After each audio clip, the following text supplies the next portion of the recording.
Parliament میں وہ کہہ رہے ہیں ایسا بل ہے جس کے مطابق کوئی بھی شخص اپنا جینڈر چینج کر سکتا ہے بغیر کسی میڈیکل ٹیسٹ کے. اگر کوئی مرد یا عورت اپنے آپ کو، اتنا لمبا سوال لکھنے کی ضرورت نہیں ہے، کم از کم آپ ویڈیو میں نے تو میرے بھائی کئی بار یہ بات کی ہے، رہ گیا اب شریعت کورٹ کا اور باقی معاملات. ہمارا تو واضح اسٹانس ہے اس حوالے سے. سورہ النساء کی آیت نمبر 119 ہے، وَلَا آمُرَنَّهُمْ فَلَيُغَيِّرُنَّ خَلْقَ اللَّهِ. شیطان نے کہا تھا میں انسانیت کو ابھاروں گا، وہ تیری بنائی ہوئی خلقت کو بدلیں گے.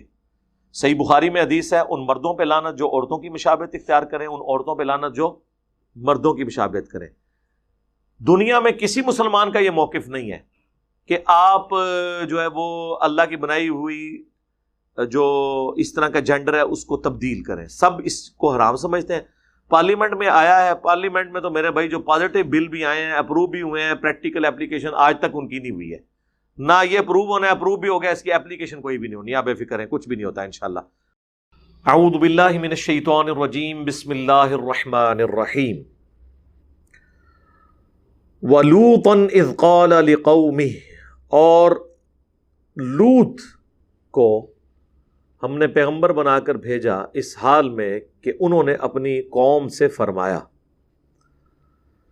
اتأتون الفاحشۃ ما سبقکم بها من احد من العالمین، کیا تم ایسی بے حیائی کرتے ہو کہ جو تم سے پہلے آج تک دنیا میں کسی نے نہیں کی. انکم لتأتون الرجال شہوۃ من دون النساء،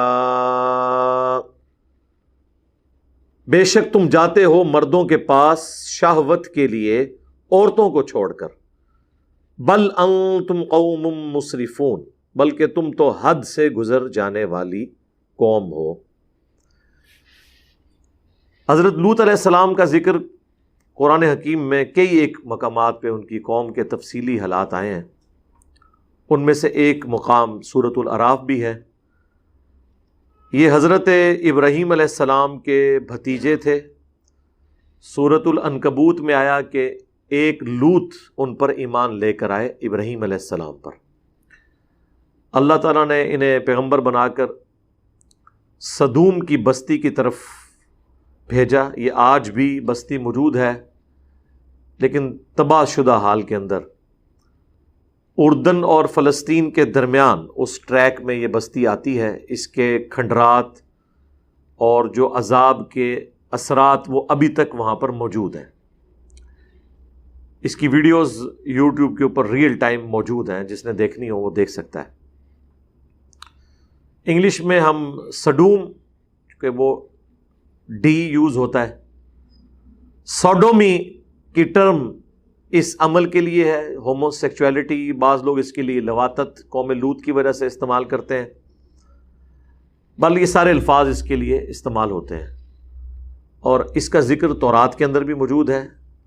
حضرت لوط علیہ السلام پر صرف ان کی 2 بیٹیاں ایمان لے کر آئیں. ان کی اپنی بیوی بھی کافرہ تھی، وہ بھی قوم کے ساتھ برباد کر دی گئی. کوئی ان پر ایمان نہیں لے کر آیا سوائے 2 بیٹیوں کے. ان کی قوم جو ہے وہ مردوں کے ساتھ بدفعلی کے کبھی گناہ کے اندر مبتلا تھی، جس کی باقیات آج کل آپ کو مدارس میں، بعض کالجز یونیورسٹیز کے ہاسٹلز میں بھی نظر آتی ہیں. اور اس حوالے سے میں کافی دفعہ بول چکا ہوں. آپ کو پتہ ہے جب وہ مفتی عزیز صاحب کی ویڈیو لیک ہوئی تھی اس کانٹیکسٹ میں بھی قوم لوط کا عمل مدارس کے اندر، یہ آپ یوٹیوب پہ لکھیں، لاکھوں لوگوں نے وہ ویڈیو دیکھی ہے. مسند احمد میں حدیث ہے، مشکات میں بھی یہ ساری احادیث موجود ہیں. آپ کو کتاب النکاح چیپٹر میں یہ احادیث مل جائیں گی اینڈ پہ جا کے، اور کتاب الحدود چیپٹر جو مشکات کا ہے جس میں گناہوں کی سزا کیا ہے مختلف گناہوں کی، اس کانٹیکسٹ میں بھی آپ کو یہ ساری احادیث مل جائیں گی. پرائمری بکس مسند احمد، جامعہ ترمذی کے اندر تفصیل کے ساتھ یہ احادیث موجود ہیں.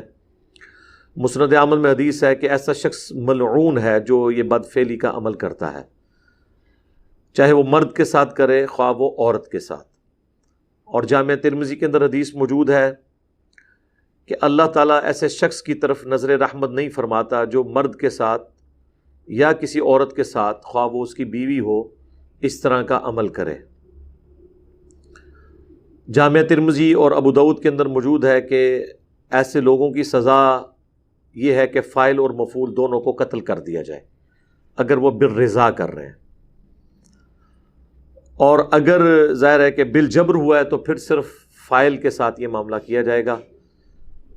ابن عباس کا فتویٰ موجود ہے مصنف ابن ابی شیبہ کے اندر کہ وہ فرمایا کرتے تھے کہ ایسا عمل کرنے والوں کی سزا یہ ہے جو خلفائے راشدین نے بھی مقرر کی کہ اسے اس علاقے کی سب سے اونچی بلڈنگ سے زمین پر پٹخا جائے، مر جائے تو ٹھیک، اور اگر زخمی حالت میں ہو تو پھر پتھر مار مار کر اسے ہلاک کر دیا جائے۔ یہ اس کی سزا ہے۔ کتنی سخت سزا ہے، آپ اندازہ کریں اس عمل کی، اور یہ سزا قرآن سے ہی ڈیٹیکٹ کی گئی ہے۔ آگے اس قوم پر جو اللہ کا عذاب نازل ہوا اس میں بھی یہی تھا کہ اللہ تعالیٰ نے اس پوری بستی کو، فرشتوں کو حکم دیا کہ اسے اٹھائیں اور بلندی سے الٹا کر کے پٹخ دیں، اور اس کے بعد ان پر پتھروں کی بارش ہوئی۔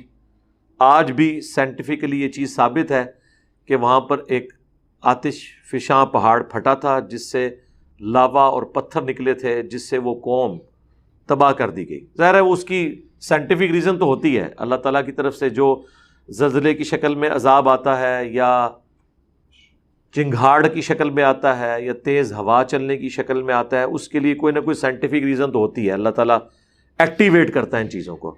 بہرحال اس چیز کو مانتے ہیں کہ ایک بستی تھی، آج بھی ان کے جو فاسلز ہیں وہاں پہ موجود ہیں، ایون جو لوگ گھروں میں ہیں وہ اوندے منہ اسی طریقے سے پڑے ہوئے ہیں، آج بھی اسی حالت میں وہ پتھر بن گئے ہوئے ہیں۔ وہ ساری ویڈیوز اویلیبل ہیں ریئل ٹائم۔ وہ سدوم کی بستی ہے، انگلش میں اس عمل کو سوڈومی کہا جاتا ہے۔ آپ گوگل پہ جا کے لکھیں تو آپ کو وہ قوم سدوم کے بارے میں سب کچھ مل جائے گا، چونکہ یہ تورات کے اندر بھی اس واقعے کا ذکر موجود تھا۔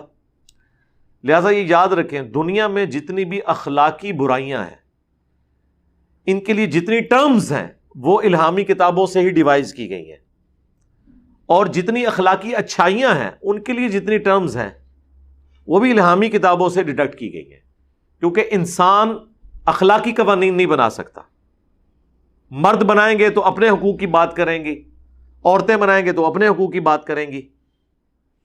اللہ تعالیٰ اخلاقی قوانین خود بناتا ہے، اور یہاں پر بھی اللہ تبارک و تعالیٰ نے اس قوم کا ذکر کیا تاکہ لوگ اس برائی سے بچیں۔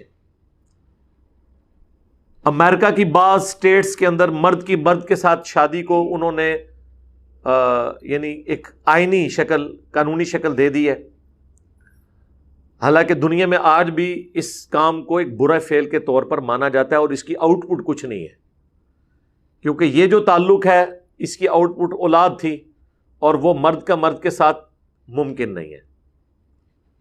اسی لیے ہم ویسٹرن ڈیموکریسی کو کفر اور شرک مانتے ہیں کہ وہاں پر اگر کثرت رائے سے یہ فیصلہ ہو جائے کہ یہ حرام کام بھی الاؤ ہے ہمارے معاشرے میں، تو وہ اسے اسٹیبلش کر دیتے ہیں۔ اسی وجہ سے ویسٹرن ڈیموکریسی کو کفر کہا جاتا ہے، جبکہ جس ڈیموکریسی کو ہم جائز سمجھتے ہیں وہ قرآن کی روح سے وَأَمْرُهُمْ شُورَى بَيْنَهُمْ، مسلمانوں کا آپس کا جو معاملہ ہے وہ مشورے سے طے پاتا ہے، کثرت رائے سے حلال کے دائرے کے اندر۔ نبی الاسلام بھی، خلفائے راشدین بھی اسی کی بنیاد کے اوپر فیصلے کیا کرتے تھے۔